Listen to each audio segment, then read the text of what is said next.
என்னோடய பேர் டாக்டர் முருகன். நான் ஏஎம்ஓவாக இருக்கேன். ஃபஸ்ட்டு ஒரு பேசிக் மந்திரம் வந்து சாருக்கிட்டேருந்து ஸ்டார்ட் பண்ணாலே சக்ஸஸ் தான். நான் வந்து அப் டு ஃபைனல் இயர் வரை சும்மா ஆவரேஜ் ஸ்டூடெண்ட்டாக தான் படித்தேன். எனக்கு ஒரு இது மட்டும் சொல்லிக்கிறேன் சார்.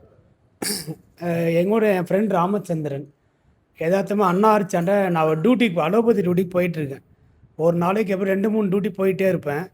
அன்றைக்கி யதார்த்தமாக பைக்கில் உட்கார வச்சு ஒரு இடத்துக்கு போகலாம் வான்னு கூப்பிட்டு போய் என்னை ஒன்று சேர்த்த இடம் வந்து குரோம்பேட்டை கோச்சிங் கிளாஸ். அன்றைக்கி இன்ட்ரோ கிளாஸ் அது.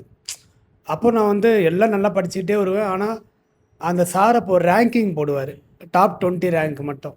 என் பேர் உள்ளவே வராது. ஆனால் என் கிளாஸ்லேயே நான் தான் 9th மார்க்கு. 12th அந்த அப்போ எங்களுக்கு என்ட்ரன்ஸ் இருந்தது. அந்த பேஸ் படி பார்த்தா நான் தான் டாப் அதில். ஆனால் நான் அதுக்குள்ளே வரவே மாட்டேன். ஒரு என்ன சொல்கிறது, வினோத் என்னை இன்டியூஸ் பண்ணி விட்டான். நீ டியூட்டி போகிறவனா ஒரு எம்டியும் கிடைக்காது ஒன்றும் கிடைக்காது சொல்லிட்டு ஒரு மெஸ்ஸாலில் ஒரு விவாதம் வந்துடுச்சு. இதுக்காகவே நம்ம உட்காந்து படிக்கணும்னு சொல்லிட்டு நைட்டு 2 மணி வரை படிப்பேன். வெடிகாலம் இது கிடையாது. 7 மணிக்கு வந்து 6 மணிக்கு ஆரம்பித்தா சார் சொல்லுவார், நீ எவ்ரி 2 ஹவர்ஸ் ஒரு புக்கு மாற்றிக்கிட்டே இரு, உனக்கு எல்லாம் மெமரிஸ் வந்து போகாதுன்னு. அந்த ஃபார்முலா ஃபாலோ பண்ணால் வித்தின் 3 மந்தில் நீ உங்களுக்கு எம்ஆர்பி எழுதுறவங்க உங்களுக்கு யூஸ்ஃபுல்லாக இருக்கும். நான் சொல்கிறது வித்தின் 3 மந்தில் அத்தனை சப்ஜெக்ட்டும் முடிச்சிட்டேன் நான். அதுக்கப்புறம் ஃப்ரீ ஆகிட்டேன். என்ன பண்ணுறது தெரியல.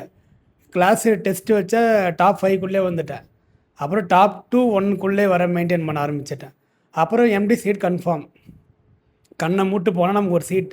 அப்போ நியூஸில் ஒரு 7th ரேங்க் எடுத்தேன். மெடிசின் போயிட்டேன். ஆனால் எங்களுக்கு அந்த இயரே அப்போ டிஎன்பிசி 2013 வந்துச்சு. சரி, என்னோடய ஹிஸ்ட்ரி அப்புறம் வாங்கிட்டேன். 13 வாங்கிட்டு சாரை மறக்கவே முடியாது. ஈவன் என் ஒய்ஃபும் இங்கே கிளாஸ் போயிட்டு தான் அடுத்து அவங்களும் ஃபஸ்ட் அட்டம்ப்டே 2018 அவங்களும் வேலைக்கு வந்துட்டாங்க. இப்போ நான் 2 பேரும் ஒரு டிஸ்ட்ரிக்டில் இருக்கோம். சரி, இப்போது இந்த இன்ஃபெர்டிலிட்டி கேஸ் பற்றி ஏன் சொல்கிறேன்னா, நான் வந்து ஃபஸ்ட்டு இந்த கேஸு ரொம்ப எடுக்கவே மாட்டேன். ஏன்னா அது ரொம்ப சென்டிமெண்ட்டாக போகும். நம்மளை வந்து ரொம்ப டச்சிங்லேயே இருப்பாங்க பேஷண்ட்டு. நம்ம ரொம்ப சித்தா டாக்டரில் நம்ம ரொம்ப ஃபீலிங்கை நம்ம ஒரு பக்கம் உட்காந்து அழுது கிடப்போம் அந்த பேஷண்ட்டோட சேர்ந்து. அது ஜஸ்ட் லைக்குன்னு போக மாட்டோம் நம்ம எப்பவுமே அந்த பேஷண்ட் விட்டு. அப்போது ஒரு ஓபிக்கு வர கேஸை நான் வெறும் தேட்டரில் இதாகிட்டு இருந்தது. அப்படியே எடுத்து ஒன்று கொடுத்துட்டேன். இது எடுத்துங்க. ஜென்ஸுக்கு நான் எதுவுமே தரல. ஆக்சுவலாக ஜென்ஸுக்கு தான் ப்ராப்ளம் இருந்திருக்கு. நான் கொடுத்துட்டு அடுத்த 2 மந்த்லேயே சக்ஸஸ் ஆகிடுச்சு. அந்த ஊரில் யாரை பார்த்தாலும் என்னை எப்படி திரும்ப பேச ஆரம்பிச்சிட்டாங்க. குழந்தைக்கு மருந்து தர டாக்டர்னு சொல்லி என்னை இந்த லோக்கலில் வைத்தியர்லாம் சொல்லுவ மாதிரி என்னை மாக்கி விட்டாங்க. என்கிட்ட மருந்து இல்லையான்னு சொன்னாலும் ஒத்துக்க மாட்டாங்க. ஓபியில் ஒன்றும் இல்லை. அப்புறம் ஒரு ஸ்டேஜுக்கு பிறகு என்ன இருக்கோ கொடுக்க ஆரம்பித்து ஒரு 3 பேர் சக்ஸஸ் அடுத்தடுத்து வந்துச்சு. சரி, எல்லாம் நல்லா போகுதுன்னு கிளினிக்கில் அதை இம்ப்ளிமெண்ட் பண்ணி நல்லா ஆரம்பம் எல்லாமே ஓரளவுக்கு சக்ஸஸ் கொடுத்துக்கிட்டே வந்தேன். எப்போ இந்த கூகுள் மீட்டில் இந்த கோவிடுக்கு பிறகு சில வீடியோலாம் பார்க்க ஆரம்பித்தேன். அதை பார்த்த பிறகு எல்லாம் சொதப்பல். அதில் ஒரு 8-10 வீடியோ பார்த்துட்டு எல்லாம் கலந்து இந்த புளிக்குழம்பு மாதிரி ஆகிப்போச்சுங்க. அதை இப்போ லாஸ்ட் இயர் 2 தான் சக்ஸஸ் கொடுத்தேன். அதுவே நல்லா இருந்தது. அப்புறம் நான் யோசித்தேன், இது ரொம்ப ராங் இது. ஏன்னா பேஷண்ட் நம்பி நம்மகிட்ட வராங்க, நம்ம தொடச்சே ஃபெயிலியர் கொடுத்துட்டு வரோம். அப்புறம் அது திருப்பி அலோபதி தான் போகிறாங்க அவங்க.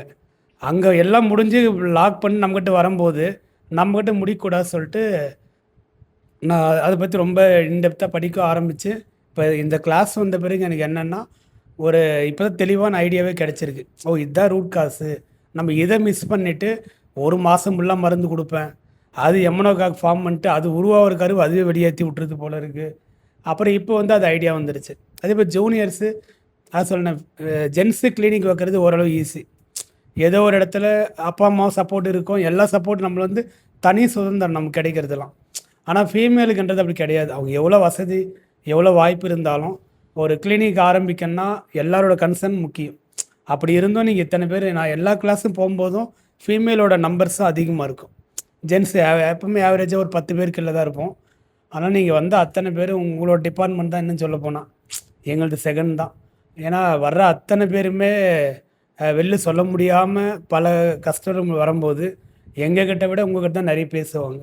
அப்போ நீங்கள் ஒரு பெரிய கிளினிக் ஆரம்பிக்கலனா கூட ஒரு கிராமத்தில் ஒரு சின்ன இடத்துல வச்சு அதை ரீச் பண்ணுறதுக்கு நிறைய டூல் வந்துடுச்சு. இப்போது இன்னும் பேஷண்ட்டே போய் சொல்லிட்டு வந்துடுவாங்க.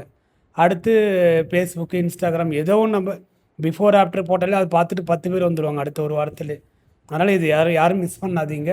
ஒரு சின்னதாக ஆரம்பித்தா தான் அடுத்த 2 வருஷத்தில் வளர்ந்து நிற்கும்.